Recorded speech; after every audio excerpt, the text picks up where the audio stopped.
Michael Cohen, under oath, pleaded guilty to, among things, paying Stormy Daniels and Karen McDougal during the campaign. And he says he did it at the direction of the President of the United States. Did President Trump commit a crime? As the president has said, we've stated many times, he did nothing wrong. There are no charges against him, and we've commented on this extensively. Then why not report these payments? Again, I'm not going to get into the back and forth details. I can tell you, as the president has stated on numerous occasions, he did nothing wrong. There are no charges against him in this. And just because Michael Cohen made a plea deal doesn't mean that that implicates the president on anything. Can you stand here today and say the president has never lied to the American people? Because so many people now look back at that tape of him on Air Force One saying he knew nothing about these payments, when in fact we now know he knew everything about these payments. So has he lied? Look, again, I think that's a ridiculous accusation. The president in this matter has done nothing wrong, and there are no charges against him. John? The president said to Fox News in an interview with Ainsley Earhart this morning that this could not have been an illegal campaign contribution because he paid the money. He put more than $60 million of his own money into the campaign. So how do you draw the line between, I mean, maybe this didn't flow through the campaign, but how do you draw the line between what was a campaign contribution and what might have been a payment to somebody for other purposes? Look, I'm not going to get into the back and forth of the legal part of this. I would refer you to the president's outside counsel on that. As I told Cecilia, what I can tell you is what the president has stated a number of times. He did nothing wrong. There are no charges against him. Just because Michael Cohen has made a deal doesn't mean anything with regards to the president. Stephen? Sarah, the president tweeted this morning in frustration that Michael Cohen broke. Perhaps you can shed a little bit more light on that, because the implication is that Michael Cohen gave up something that the president would rather stay secret. Is that what we should read into this, or is there another The president has expressed his views on that. I don't have anything further to add. Can I ask one other question? Is the president now planning on or intent on pardoning Paul Manafort? The Manafort case doesn't have anything to do with the president, doesn't have anything to do with his campaign, it doesn't have anything to do with the White House. Margaret. Sarah. I actually was going to ask about Manafort, but let me ask in a slightly different way. Even if it has nothing to do with the president, he still could have the power to pardon Mr. Manafort. Is that something that he's begun discussing with the team? Has he ruled it out? Does it come up? And I'm not aware of any conversations regarding that at all. Thanks. The question that I also Other wanted to than ask- actually when he was asked by a news outlet earlier this week, and he said that he hadn't been thinking about that at all. Thanks. In times like this, not that there are that many times like this, White Houses often try to figure out whether there need to be any internal adjustments to deal with some of the political issues you're going to have now with the Hill, with voters, with internally with lawmakers. Is the White House making any adjustments in terms of responsibilities of chiefs of staff, of communications to donors, communications to supporters, how you intend to kind of respond both protectively and offensively to the crisis that you're now in? I wouldn't view it that way at all, and would disagree with the premise of your question. The White House is focused on the same things that we were focused on the first day that we got here, and that is growing the economy, which is doing extremely well, protecting our borders, strengthening the safety and security of all Americans. Those are the things that we're focused on day one, January 20th, and those are the same things that we're focused on right now. Jake? Thank you, Sarah. First, I'd like to start off by congratulating you. This is your 100th briefing, and there's no way what you do every day is easy.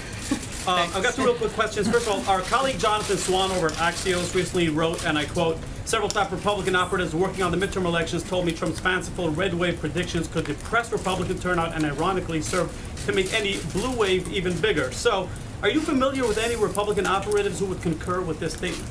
Not that I'm aware of. I think that the thing that's going to encourage people is the lack of a message by Democrats. They have nothing to run on other than attacking this president. And not only does the president and the record that Republicans have had over the last year and a half under his leadership is a great one to run on. We have an incredible story to tell. The economy is booming. Record numbers just today. We're going to continue focusing on the things that Americans care about. And I think that'll be certainly what encourages them, and certainly what will help push Republicans to do well in November. And yesterday the president stated that, quote, Israel will pay a price for the Jerusalem embassy move. Not sure if that's an exact quote, though. Should Israel be concerned that the price they may have to pay would be one that they're not prepared or willing to pay at this point? We think that the president's decision was the right one to move the embassy, something that other presidents had promised and failed to do, and this is a president who's been delivering on the promises that he's made. Sorry. What price are we talking about? What price might Israel have to pay? I don't have anything further for you, John.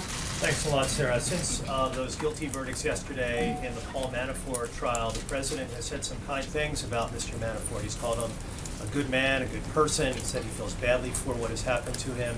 He tweeted today, unlike Michael Cohen, he refused to make up stories in order to get a deal. He tweeted, such respect for a brave man. Is Mr. Manafort a simple candidate for a presidential pardon? Once again, that's not something that has been up for discussion. I don't have anything for you Let on me that. ask you about the Kavanaugh nomination. There's some Democrats that are saying that the nomination should be put on hold because of the legal developments yesterday. Hawaiian Senator Mazie Hirono put out a statement. She said this president, who is an unindicted co-conspirator in a criminal matter, does not deserve the courtesy of a meeting with his nominee. What is your reaction to that, Sarah? This is a desperate and pathetic attempt by Democrats to obstruct a very highly qualified nominee. The hearing date has been set for September 4th, and Judge Kavanaugh will be there. Steve? Yes, Sarah. Trade talks between the United States and China are resuming. The president earlier this week expressed quite low expectations for those talks. I'm wondering if that has changed and what you would like to see come out of these discussions. We're, as you said, these conversations are continuing. I don't have any announcements on them. They're ongoing. Certainly what we'd like to see is better trade deals for the United States. The president wants to see free, fair, and more reciprocal trade between other countries, particularly with China, and we're going to continue in those conversations. Jeff? Sarah, does the president feel betrayed by Michael Cohen, and is he concerned about what he might say to Robert Mueller?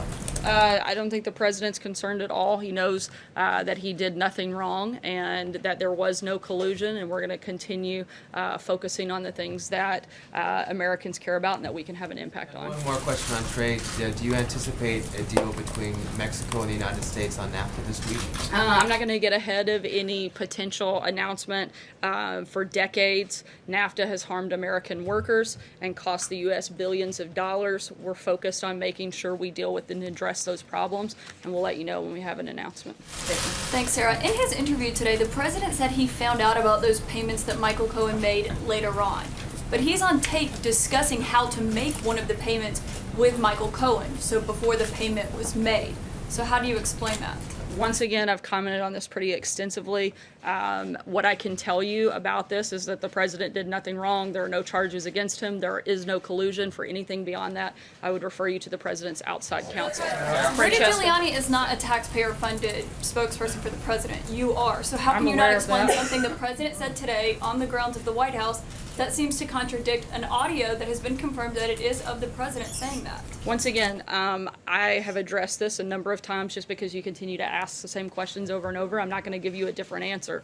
The president has done nothing wrong. There are no charges against him. There is no collusion. That's what I can tell you about this. If you want something further, I would refer you to the president's outside counsel. Does the White House maintain oh, sorry, that I the called on president? Francesca. I'll Does the come White back to House you, Julie. maintain the president did not have affairs with Karen McDougal or Stephanie Clifford? We've addressed this a number of times. Francesca, go ahead. Thanks, Sarah. Two questions. First, you said that there have been no discussions about potential pardon for Paul Manafort. So you're not ruling it out entirely. I mean, if there's no discussions about it, right, at this point, the president hasn't said he won't do it. It's possible that there could be a pardon for him in the future. Is that correct? The only comment that the president has made on this was when he was asked by a news outlet earlier this week, and he said no, he was not considering that. Well, Beyond was at that, the there time. have been no other That was discussions. That was before Paul Manafort was convicted on 8 of the 18 counts at the time when the president was asked that. So I'm asking now, now that he's been convicted on those counts. And I'm if this answering is you now something that there have been no discussions at the White House on that matter. Okay, on a different point. Last time that we were in here, you read off some ex-officials and one current official who the president was considering taking away their security clearance.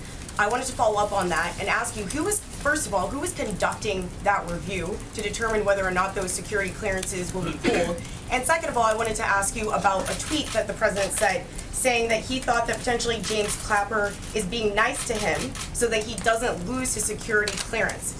Is that a threat that if James Clapper isn't nice to him, that he'll lose his security clearance? No, I don't have any other announcements on that front. We're continuing to review. When we have an announcement, I'll let you know. Sorry, Julie, who's go doing the ahead. review? I'm sorry? Who's doing the review? That was A another number of question. people involved here at the White House. Julie, go ahead. Sarah, in his tweet about Paul Manafort this morning, the president seemed to be praising him for essentially refusing to cooperate with federal prosecutors in a way that could implicate him, the president. Is that what he meant to suggest? And doesn't that seem to indicate that he thinks that loyalty to him personally is more important with abiding by the law or cooperating with this government in an investigation? Not at all. The Manafort case doesn't involve the president, doesn't involve his campaign, and has nothing to do with the White House. The president has expressed his views. Thanks, Sarah.